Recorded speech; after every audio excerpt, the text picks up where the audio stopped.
স্কুলের গেটে প্রবেশ করতে কানে ভেসে আসছে, এমন যদি হতো আমি পাখির মতো উড়ে উড়ে বেড়াই সারাক্ষণ। একদল শিক্ষার্থী বাদ্যের তালে তালে গাইছে গান, তাদের সাথে গলা মিলিয়ে গান গাচ্ছেন আরেকজন শিক্ষক।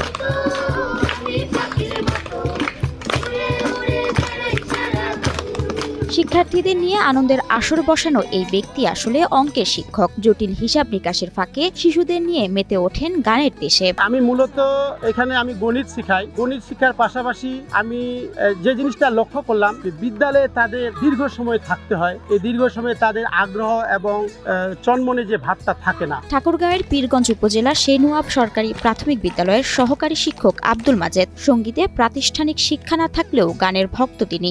শিক্ষার্থীদের মাঝে স্কুল নিয়ে আগ্রহ জাগাতে ইউটিউবে ভিডিও দেখে বাদ্যযন্ত্র বাজানো শেখেন এই শিক্ষক। তারা কি চায়, কি পছন্দ করে, সেদিক চিন্তা করে আমি ইউটিউব থেকে, আমরা জানি শিশুরা গান পছন্দ করে, নাচ পছন্দ করে, তারা আনন্দ পেতে যায়, সেদিক চিন্তা করে আমি ইউটিউব থেকে সার্চ দিয়ে এই নাচ গানগুলো শিখলাম।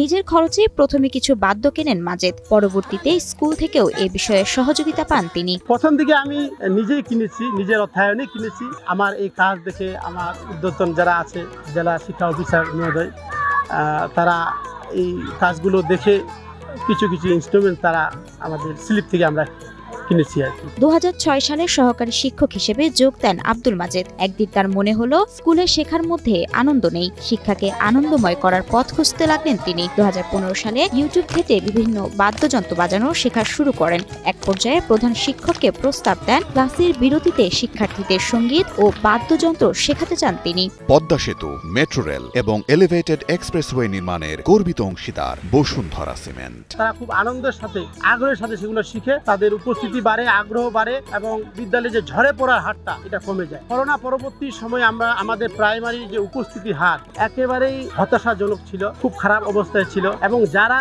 আসতো সে সময়, যারা উপস্থিত থাকতো, তাদের মধ্যে কিন্তু সেই পূর্বেরকার চনমনে ভাবটা ছিল না, সেই আনন্দময় যে পরিবেশ ছিল সেটা ছিল না। যেদিন সঙ্গীতের ক্লাস চলে সেদিন প্রায় 100% শিক্ষার্থী উপস্থিত থাকেন, যার নজরে আসে প্রধান শিক্ষকেরও। সপ্তাহে একদিন আমাদেরকে মাঠে বসান এবং গান শেখান এবং বিরতির সময়ে আমাদের গান শেখান। ফলে বিদ্যালয় ভিত্তিক উন্নয়ন পরিকল্পনা তহবিল থেকে 10,000 টাকা দেওয়া হয় মাজেদকে, যা দিয়ে কাহুন, হাতবয়া, জিপসি ও গিটারের মতো বাদ্যযন্ত্র কেনা হয়। সফল হয়েছি যে দেখছি তারা সবকিছু আনন্দের সাথে, উৎফুল্লতার সাথে এবং প্রতিটি মুহূর্ত, বিদ্যালয়ে অবস্থানকালীন প্রতিটি মুহূর্ত তাদের কাছে আনন্দদায়ক হয়। আমাদের স্কুলে পড়াশোনার পাশাপাশি গান বাজনা শেখানো হয়। এটা করে আমার খুব ভালো লাগে।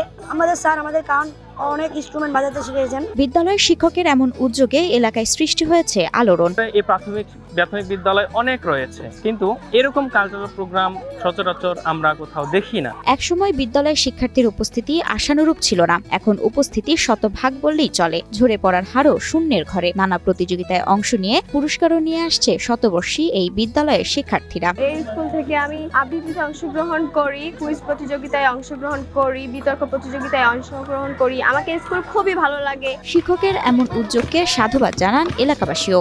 এটা বিষয়টা ফলাভাবে প্রচার হইলো যে ওইখানে বিভিন্ন ধরনের কালচারাল প্রোগ্রাম হচ্ছে, তারপর থেকেই কিন্তু আরো দূর দূরান্ত থেকে বাচ্চারা এখানে ভর্তি হওয়া শুরু করে।